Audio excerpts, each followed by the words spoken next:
Welcome to another video by Flat Earth Trads. Please subscribe, like and share it.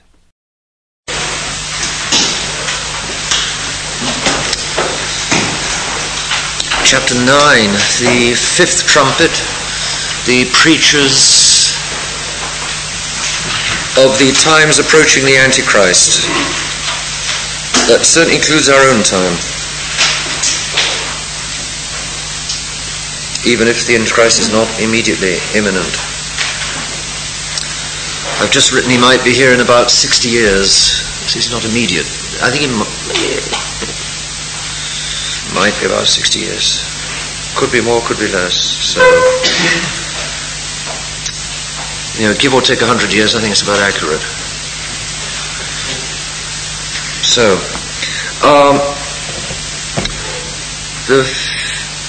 the star who falls is the devil. The pit of the abyss is the devil opening up all heresy from hell. The smoke, the sun is Christ, the air is the faith, which becomes stifling. The locusts, verse 3, is that where we were? Yes. And from the smoke of the pit came out locusts upon the earth, and power was given to them as the scorpions of the earth have power. The locusts are the multitudinous disciples, the numerous disciples of the heretics.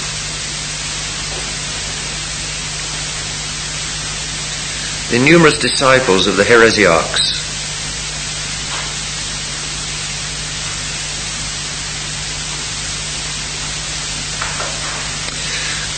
A locust can't fly like a grasshopper, it can't fly, it can only hop. So it can't fly like an eagle or a dove, it can only hop in a jerky and ugly way. So heretics pretend to fly, they pretend to be hotshots, they pretend to be theologians, they pretend to be this, that and the other, but in fact all they're doing is an ugly hopping. They're incapable of flying like eagles or doves. They can only hop, devouring everything on earth. Heresy devours everything. Heresy eats up civilization. Devouring everything on earth. Who can remember Professor Jiří Vojta talking about the Hussite heresy in the Czech Republic? Any of you remember? How many of you have never been to a lecture by Professor Jiří Vojta? What years is that have? Yes. Yes. And what did he speak about then? It was the new communism. Oh yeah. Yes, because once he talked about what I was just saying he talked about. Sorry, the Hussites, yeah. He talked about the Hussite heresy in Bohemia, the ravages of the Hussites. Because they are of the devil, heresy is of the devil, and it's bound to make war upon what does not submit to the devil, in other words, the Catholics, bound to.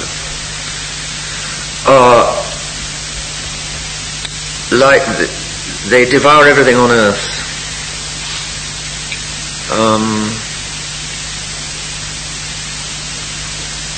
The liberals are now devouring everything on earth. There's the pollution, materialistic pollution of the environment, they would say. And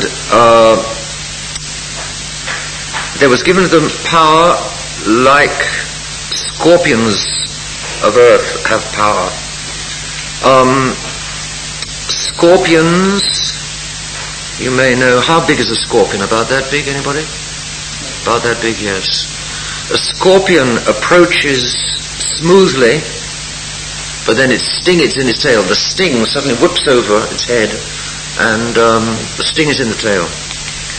So these heretics approach smoothly like liberalism. It's all beautiful arguments and nice things and propositions, love, love, love. But the sting is in the tail once you start swallowing liberalism. you get abortion and all the rest. The sting is in the tail.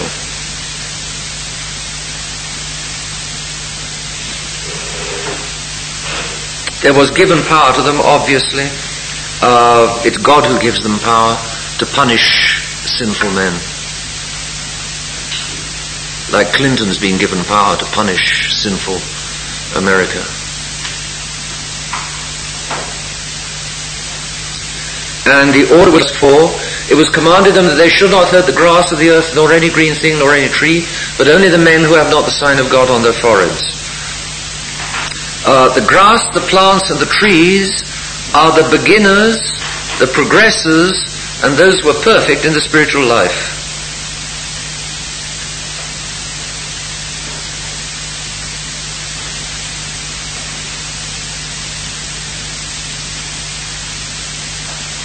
The locusts are commanded not to harm anybody who is either beginning or advancing or perfect in the spiritual life. Because the devil can't touch people who are making an effort. God won't allow the devil to touch people who are trying. But people who are not trying, who've given up any effort at the spiritual life, the devil will be completely free to do what he likes. And you can see that today.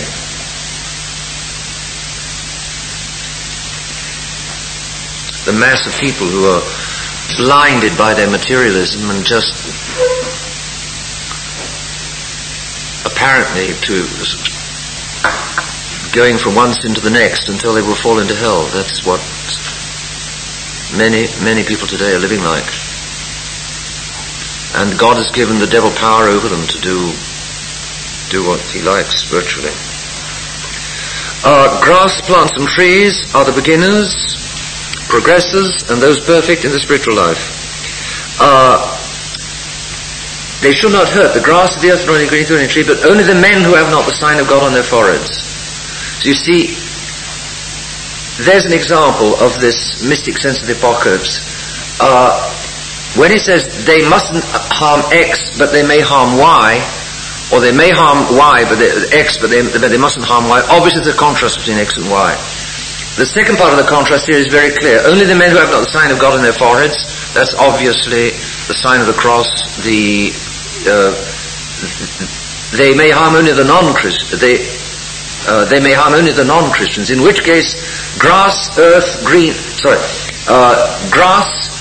thing, tree must be the Christians. Now, what's the difference between grass, green thing, and tree? A difference of height, a difference of growth. So it must be 3 grades of Christians.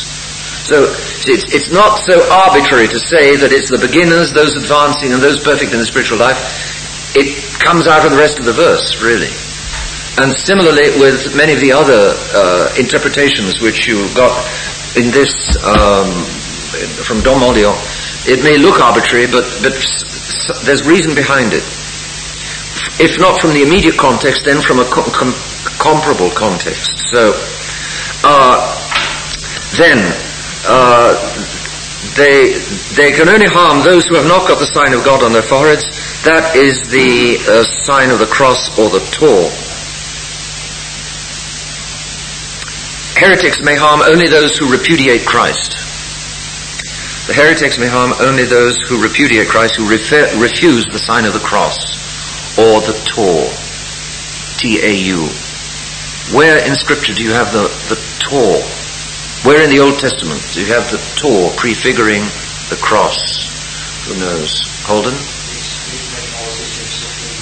That's a different thing. That's the scorpion. That is certainly a figure of the cross also. I'm not the scorpion, the bronze snake. That's also a figure of the cross, but it's not the Tor.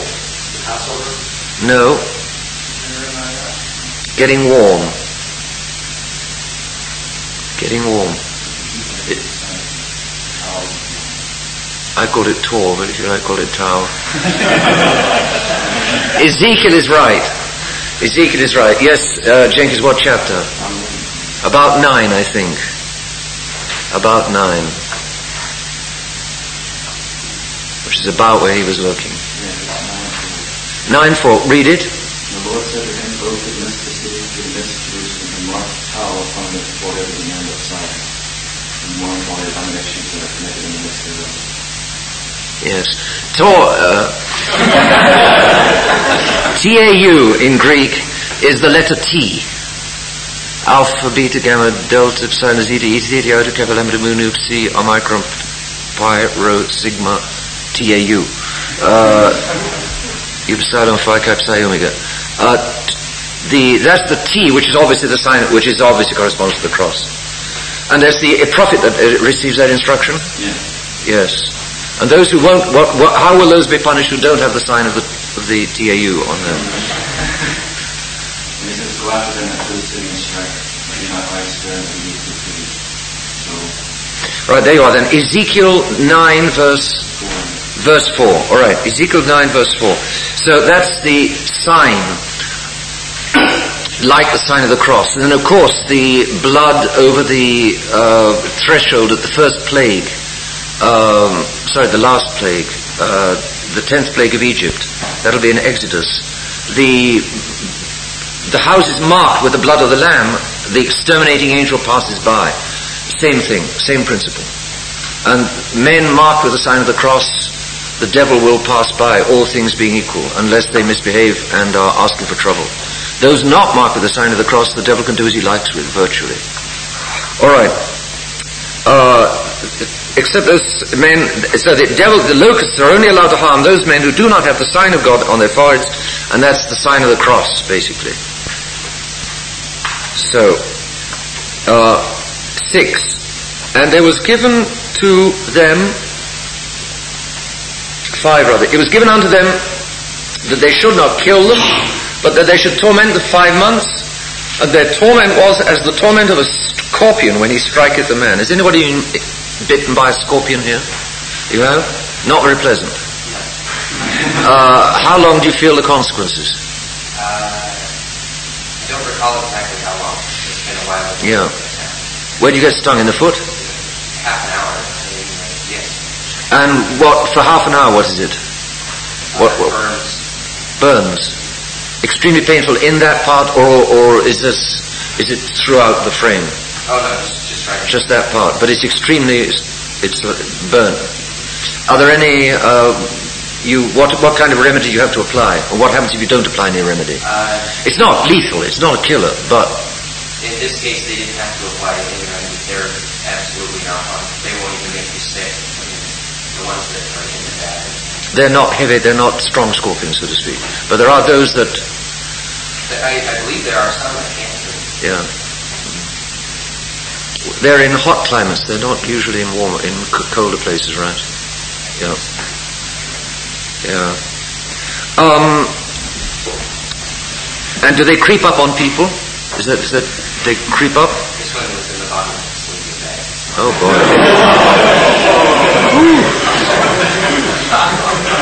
You knew about it. Afterward. Whew.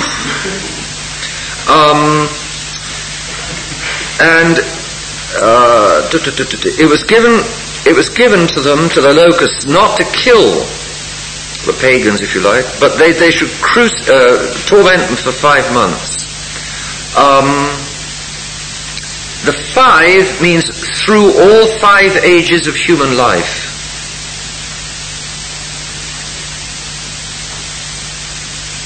Through all 5 ages of human life. Shakespeare, of course, it's 7. All the world's a stage and all the men and women merely players. And each man in his time has many... Oh gosh. I can't remember anymore.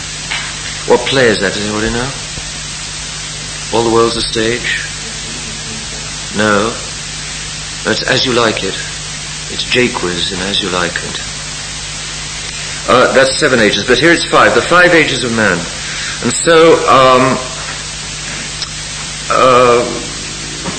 so the 5 ages means all life, through all 5 ages of human life. In months, the months refers, of course, to the moon. It was full moon when Father Angus was here.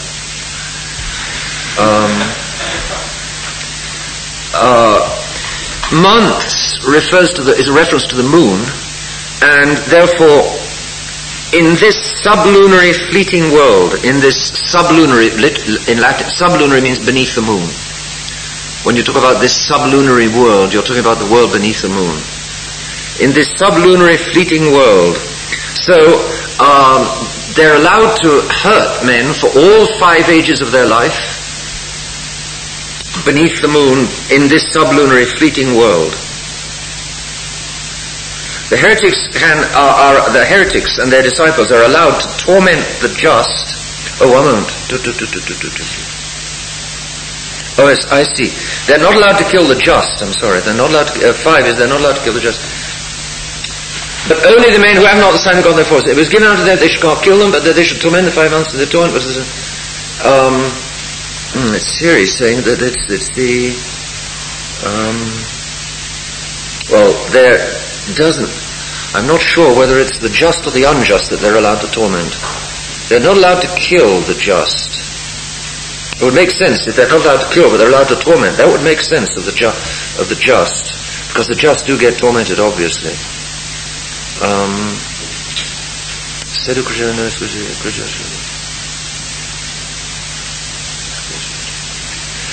Yeah, all right. I think it's the just. Verse 5, I think it's the just. So the heretics are allowed to torment the just. They're not allowed to kill the just, but they're allowed to torment them through all the ages of their life and throughout life.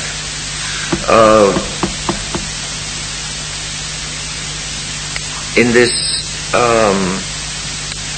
in other words, all 5 moons, all 5 months, all 5 parts of their sublunary life beneath, in this fleeting world. What does fleeting mean there? This fleeting world.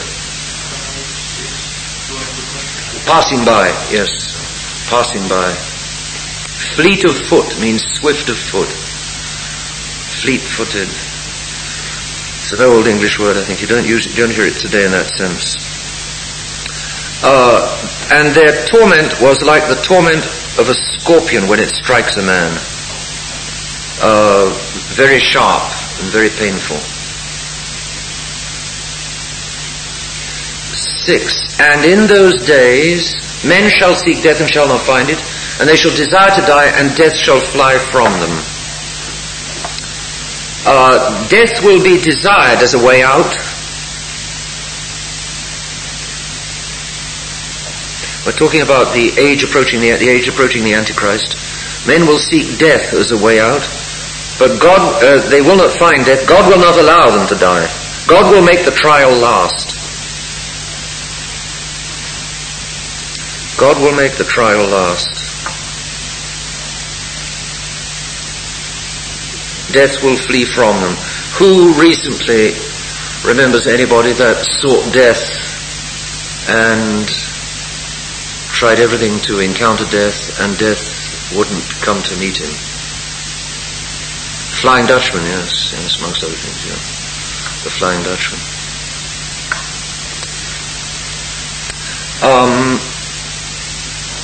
Because he's doomed to roam the seas until he can find a woman who will love him, and that will save him from having to roam. It's the romantic hero to be redeemed by love, by a woman's love. Verse 7. And we now have the portrait of these locusts, which is, and think of modernists. The shapes of the locusts were like unto horses prepared unto battle. On their heads were, as it were, crowns like gold. Their faces were as the faces of men. They had hair as the hair of women. Their teeth were as lions. They had breastplates as breastplates of iron, and the noise of their wings was as the noise of chariots, and many horses running to battle. They had tails like the scorpions. There were stings in their tails. Their power was to hurt men 5 months. And they had over them a king, the angel of the bottomless pit, whose name in Hebrew is Abaddon, in Greek Apollyon, in Latin Exterminans. Verse 12, go on to the second woe, which is the 6th angel. Alright, then these last verses, 7 to 11, are the portrait of, for instance, modernists. The locust-like heretics are all prepared to dash into battle. emulating horses. A horse is a noble animal, and horses apparently enjoy war. They hear the trumpet and they whinny and they're just longing to charge. The horse is a noble animal. But these locusts are obviously ignoble animals, but they're imitating the horses. So,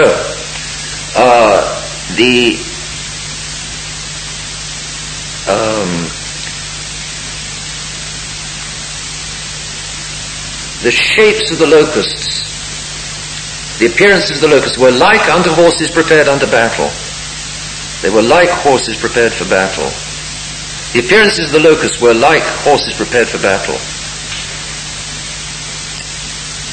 And on their heads like a crown, similar to gold. And on their heads were, as it were, crowns like gold. Yes. Tamquam corone. So everything is false. It's not a real crown, but it's a bogus crown. Like crown. They're like horses, and they're like crowns. They're not real horses, and they're not real crowns. In this case, the crown then is a false crown of wisdom and learning. A false crown of wisdom and learning. The heretics seem to be impressive. They seem to be learned. Congar, Skillabeaks, Rana, those terrible people of Vatican II. It's a false learning, formally, because it's completely misdirected. Even if it's a true learning material, they can quote you all kinds of things, but it's all completely misdirected. So, crowns like to gold.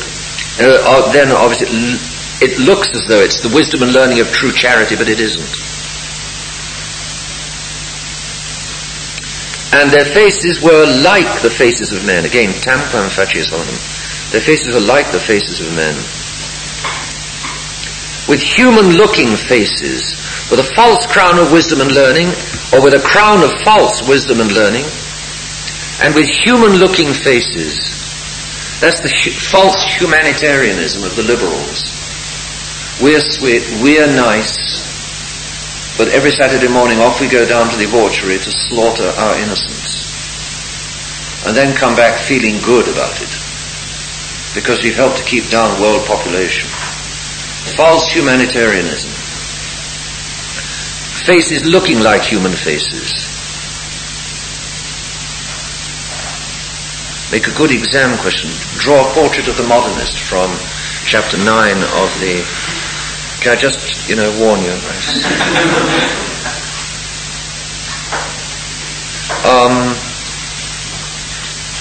Chapter 8 would make a good exam question too, and then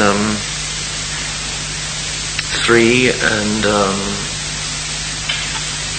5 and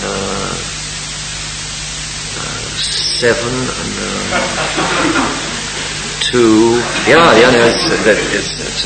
So be warned. I mean, you're liable to get examined on the Book of the Apocalypse.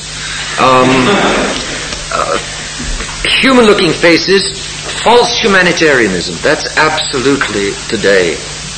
This terrible sham Christianity. Chesterton said, modern virtues are all Christian virtues gone sour. He said something like that. The whole of modern quote-unquote civilization is a sham Christianity. That's Rousseau. Absolutely Rousseau.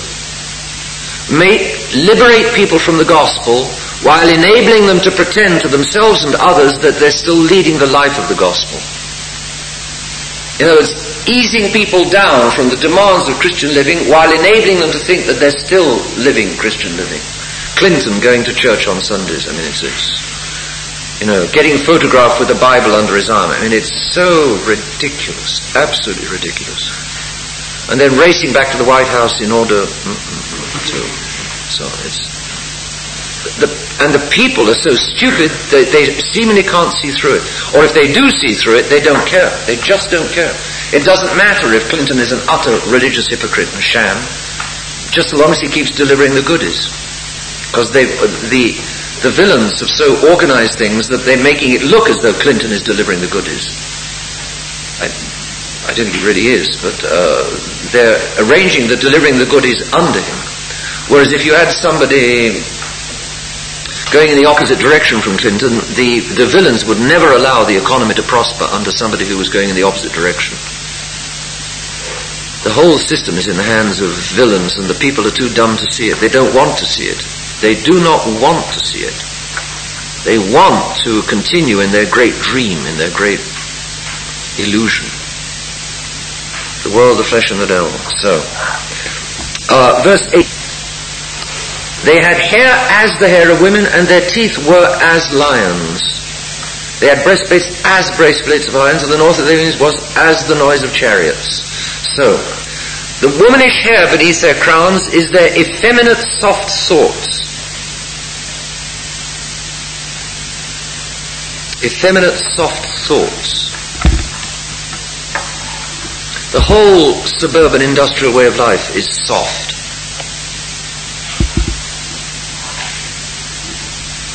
The industrialized suburban, these modern big cities are soft. Effeminate soft thoughts. They have lionish teeth behind their faces. They're ready to devour and tear everything to pieces.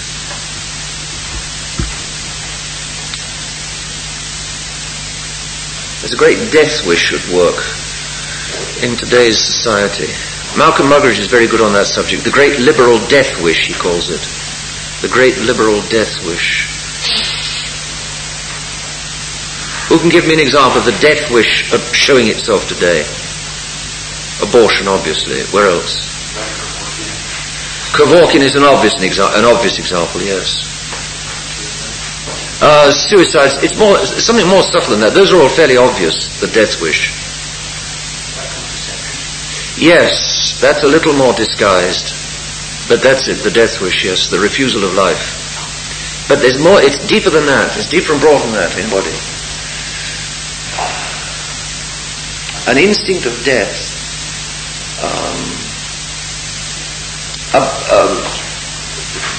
Together with and behind contraception, the whole pursuit of sex, separated from birth.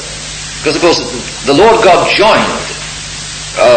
The reproduction process means the pleasure and the children, obviously, and the pleasure for the children. The pleasure is oriented towards the children. To separate the pleasure from the children and take the pleasure and wallow in the pleasure, it's a death wish. Yes. Again, that's not so. The horror films are not really. It's not that. That's comparatively shallow. But the refusal of family is certainly the death wish. Where else do you see it? I've had some other examples. Is there people's consciousness of their culture? Yes. Yeah. The Walkman with the mega bass, and when you buy a Walkman, they all say, "Watch out, you might ruin your ears," because obviously the youngsters turn these on, and then they turn up the mega bass, and they just turn up the volume in order to pound their minds into unconsciousness, to pound their. It's death. It's kind of a death wish. Definitely, the modern music and modern dancing. There you definitely see it. Modern art, you also see it. Disintegration, self-hatred. Oof, you see it everywhere. Any other examples? I was thinking when I've forgotten it. It's behind so much.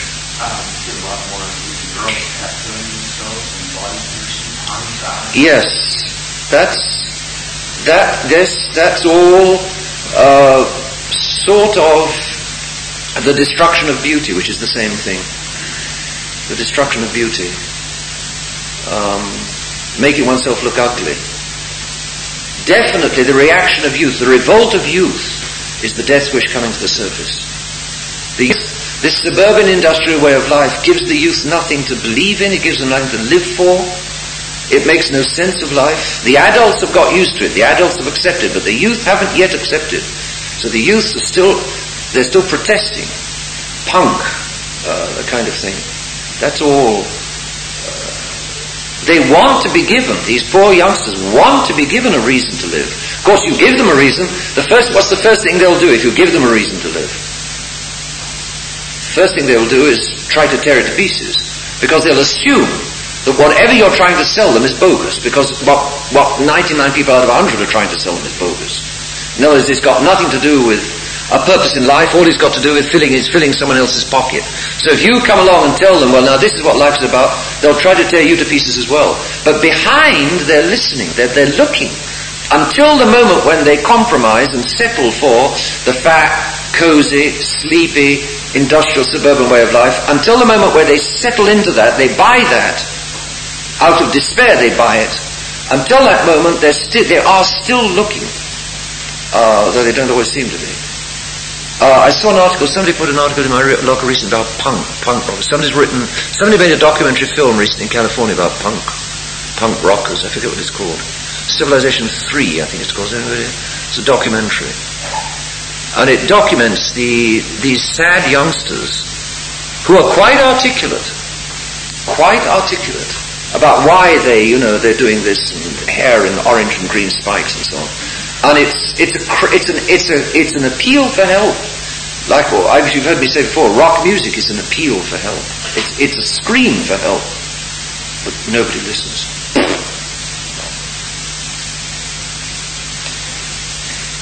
So it goes on, but that's the death wish. And of course you get the Kurt Cobain blowing his brains out with a shotgun.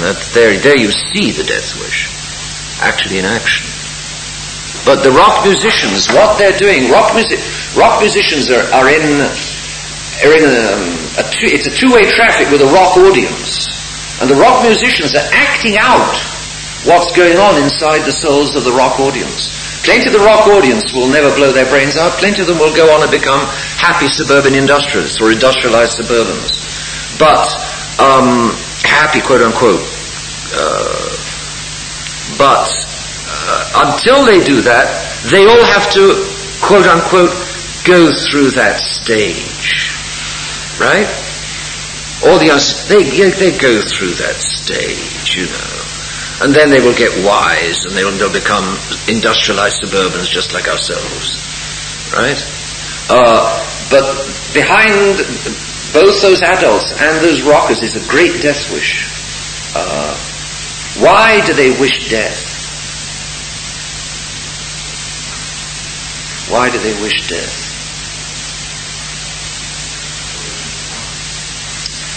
Yes,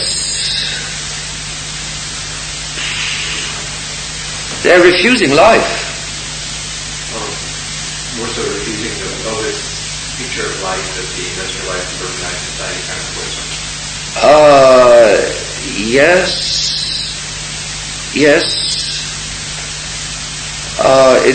There's more to it than that. That's what provokes it, but it gets to more than that, I think. You see it a long time ago. In literature and music, it was coming up about when did the death wish really begin? The obsession with death really sort of get going. Does anybody know? Night, darkness. Well, really, it was simply fantastic. The whole thing is taken over to the Yeah. So, what stage in music and art? The Romantics, yeah, sure enough, yes. A classic example is Wagner's Tristan and Isolde. There's a classic example.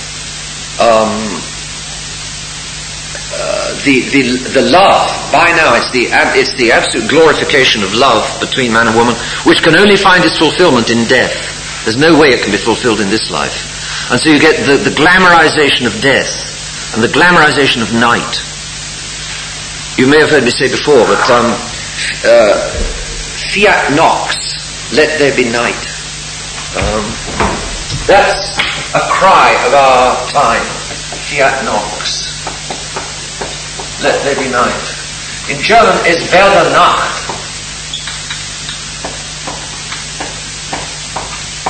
Germans are great romantics. Romanticism is very powerful in Germany. Germany is a romantic country. Es werde Nacht. In Act 2 of Tristan and Isolde,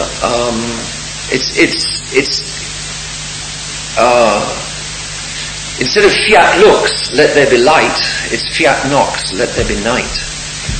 In Act 2, Isolde has lit a torch. She's waiting for the hunting party to go. But King Mark is in the way, so when he's got the way, then Tristan will be able to meet Isolde.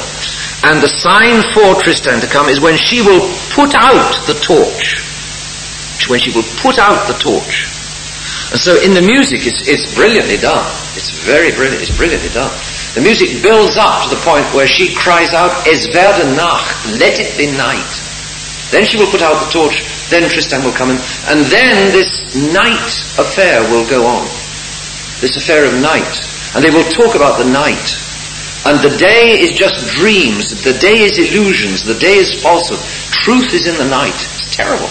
And that's the 1850s. So the problems of today go quite a ways back. And that's this glorification of night, glorification of darkness. Now you have, of course, all of the nightclubs, with the strobe lights and darkness. Same, it's all there. And people going for music which will pound them and drug them and knock them out, so to speak. The death wish, the great death wish, everywhere in liberal society. Because the liberals are turning their backs, they're refusing God. The essence of liberalism is the refusal of God. And therefore they're refusing light. So it's natural they're preferring death and preferring darkness. It's quite natural. It's quite logical. People aren't always aware of it. Obviously they don't think about it, but that's what's behind it. How do we get onto that?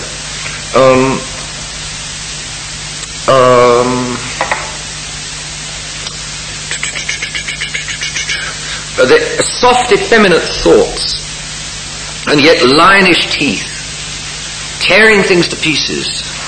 At the same time soft, and at the same time tearing everything to pieces. That's today. It's today. Oh, how nice we all are. Oh, we are love, love, love. Yet we drive our children completely crazy.